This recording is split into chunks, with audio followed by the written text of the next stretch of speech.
Kita langsung bergabung dengan jurnalis Kompas TV, Vida Alatas, untuk mengetahui kondisi korban di Rumah Sakit Abdul Razak Purwakarta.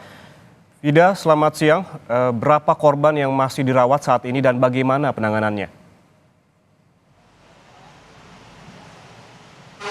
Ya, selamat siang Yan dan juga saudara. Hingga siang hari ini total masih ada 22 korban, baik itu luka berat maupun luka ringan yang mendapatkan perawatan medis intensif di Rumah Sakit Abdul Razak Purwakarta.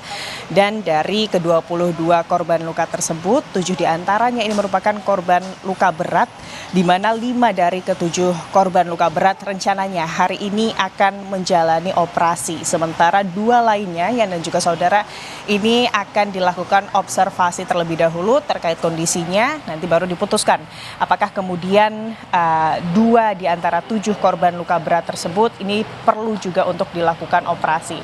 Sementara untuk operasi yang dilakukan bagi para korban luka berat dari laka tol Cipularang kilometer 92 yang terjadi pada Senin sore lalu, ini adalah lokasi penanganan luka di bagian kepala, di mana tadi pihak Rumah Sakit Abdul Razak Purwakarta ini menyebut bahwa penanganan operasi yang akan dilakukan ini adalah jahitan-jahitan bagi luka yang berada di daerah kepala.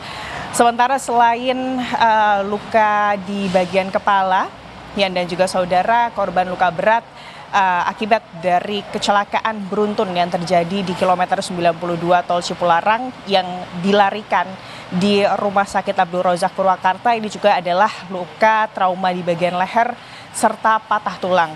Sementara itu 15 korban luka ringan yang masih mendapatkan perawatan di Rumah Sakit Abdul Razak, ini diantaranya lukanya adalah luka lecet, lalu juga ada luka di bagian bibir serta trauma. Dan kalau untuk keseluruhannya ke-22 korban luka ini, Yan dan juga saudara, kalau malam hari tadi ini seluruhnya masih ditangani di instalasi gawat darurat begitu ya. Maka sejak pagi hari tadi ini keseluruhannya ini sudah ditangani di kamar rawat inap. Sementara sebelumnya, Yan dan juga saudara, pasca kecelakaan yang terjadi di kilometer 92 tol Cipularang Senin sore ada total sebanyak 29 begitu ya, Yan dan juga saudara, korban luka berat, luka ringan, dan 1 di antara ke-29 korban tersebut ini meninggal dunia yang dilarikan ke Rumah Sakit Abdul Razak Purwakarta. Dan pada pagi hari atau dini hari tadi, Yan dan juga saudara, 6 di antaranya ini sudah dirujuk ke rumah sakit di domisili mereka masing-masing, yakni di Bekasi, karena memang informasi dari pihak kepolisian bahwa mayoritas korban yang terlibat dalam laka beruntun di kilometer 92 tol Cipularang ini berdomisili dari Bekasi begitu.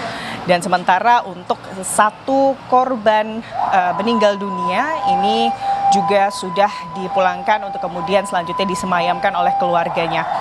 Sementara tadi pagi ada juga saudara, pihak Jasara Harja ini juga meninjau seluruh korban yang masih kemudian dirawat di Rumah Sakit Abdul Razak Purwakarta. Dan memang tadi dari Jasara Harja menyebutkan bahwa nanti akan ada asuransi biaya penanganan medis begitu ya, bagi korban keseluruhan, baik itu korban luka berat maupun korban luka ringan, dengan total maksimal atau paling besar 20 juta rupiah. Jika kemudian nanti biaya dari penanganan medis dari para korban ini melewati batas tersebut, nanti langsung akan di-cover oleh BPJS Kesehatan. Sementara untuk korban meninggal dunia, ini ada santunan senilai 50 juta rupiah. Dan ini juga yang menjadi keprihatinan dari Jasara Harja, di mana ada 7 orang anak yang menjadi korban dari kecelakaan beruntun.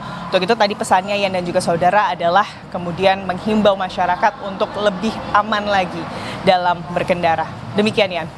Perawatan intensif terus dilakukan terhadap 22 korban luka di Rumah Sakit Abdul Razak Purwakarta. Terima kasih jurnalis Kompas TV, Vida Alatas, atas laporannya dari Purwakarta, Jawa Barat.